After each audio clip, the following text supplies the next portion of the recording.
Welcome back to your own channel Desi Dhamaka. Serial में आ गया है एक नया ट्विस्ट। जी हाँ, अब जिन में बिना किसी के बुलाए घर में आ चुका है और ऐलान कर दिया है कि वो इस घर में रहेगा और अपनी मनमानी करेगा और चाहे कोई कुछ भी कर ले उस जमीन तो बेच कर ही रहेगा। वो सभी घर वालों के संग बहुत ज़्यादा बदतमीजी करता है और खासकर राव साहिब के साथ। वो ईशान पर हाथ उठाना चाहता ही है, पर लेकिन इतने में सभी बीच में आ जाती है और वो कहता है कि तू मेरे रास्ते में कांटा बनी हुई है, तू मेरे ईशान के बीच में बहुत आती है, तो सबसे पहले मैं तुझे इस घर से बाहर निकाल सकता हूँ। और वो सभी का हाथ पकड़कर उसे धक्के मार कर बाहर निकालना शुरू कर देता है। वो इतना कर ही पाता है, पर लेकिन बीच में ईशान कूद पड़ता है और चिन्मय दादा का कॉलर पकड़ के कहता है कि मैंने तुमसे क्या कहा था कि अगर रीवा और सभी से बदतमीजी गई तो मुझसे बुरा और कोई भी नहीं होगा। और आखिर आपकी हिम्मत कैसे हुई कि आप सभी का हाथ पकड़ो? सभी मेरी पत्नी है और मेरी पत्नी पर कोई आँच आए और मैं चुप बैठ जाऊँ, ऐसा कभी कोई नहीं सकता। आपकी बदतमीजियाँ अब हद पार कर रही हैं। आपकी दुश्मनी मुझसे है ना, तो आप मुझ पर हाथ चलाएं, मुझे मारे, मुझे पीटें, पर आपको कोई हक नहीं बनता कि आप मेरी पत्नी पर हाथ उठाएं। यहाँ पर चिन्मय ने सभी का हाथ इतनी तेज पकड़ा हुआ होता है कि सभी को बहुत ज़्यादा दर्द होता है और सभी रोने लगती है और वो कहती है कि ईशान सर मुझे बचाइए। यहाँ पर दोनों भाइयों का सर पर भूत सवार हो गया है। वो दोनों एक दूसरे की जान लेने के लिए उतावले हो रहे हैं। आपका साहिब की आंखों के सामने उनके दोनों बेटे एक दूसरे के खून के प्यासे हो चुके हैं।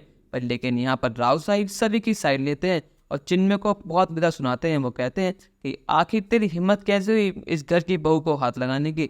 और ये मेरा घर है, मेरी इजाज़त के बिना इस घर में ना कोई आता है ना कोई जाता है, तो फिर तो होता ही कौन है सभी को उस घर से बाहर निकालने वाला? इस घर से कोई जाएगा तो वो सिर्फ तू है, और ये मेरी बात तो लिख के ले ले। अगर तू अपनी मर्जी से खुशी खुशी जाएगा तो ठीक, वरना मुझे और भी पैतरे आते हैं। जिनमें कहता है कि आपका रुतबा पूरे शहर में होगा, आपसे लोग डरते होंगे, पर लेकिन मैं आपसे 1% भी नहीं डरता। आपको जो करना है कर लीजिए। आप क्या ही कर लेंगे? आप अपने लाडले बेटे ईशान को कहेंगे मुझे बाहर निकलने के लिए, तो आप इससे मेरे सामने कह दीजिए, मैं इसका वो हाल करूँगा जो आपने सोचा भी नहीं होगा। पिछली बार तो मैंने इसको छोड़ दिया था, पर लेकिन इस बार मैं इसको छोड़ूंगा नहीं, मैं इसकी जान ही ले लूँगा।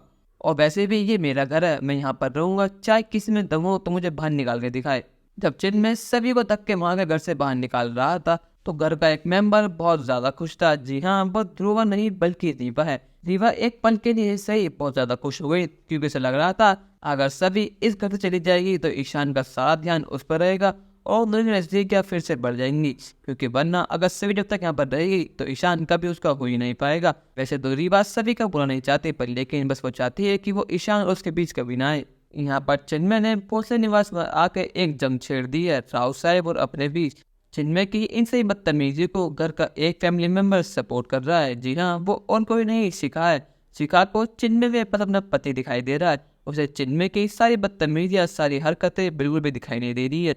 शिखा वो चाहती है कि वो अपने पति के साथ रहे और वो शादी निभाए, चाहे इसके लिए उसे सभी के खिलाफ भी न जाना पड़े। दोस्तों, आपको क्या लगता है अब ईशान और राव साहिब का अगला स्टेप क्या होगा चिन्मय के लिए? अपनी राय हमें कमेंट करके जरूर बताइएगा और चैनल को नहीं सब्सक्राइब तो कर लीजिए। धन्यवाद।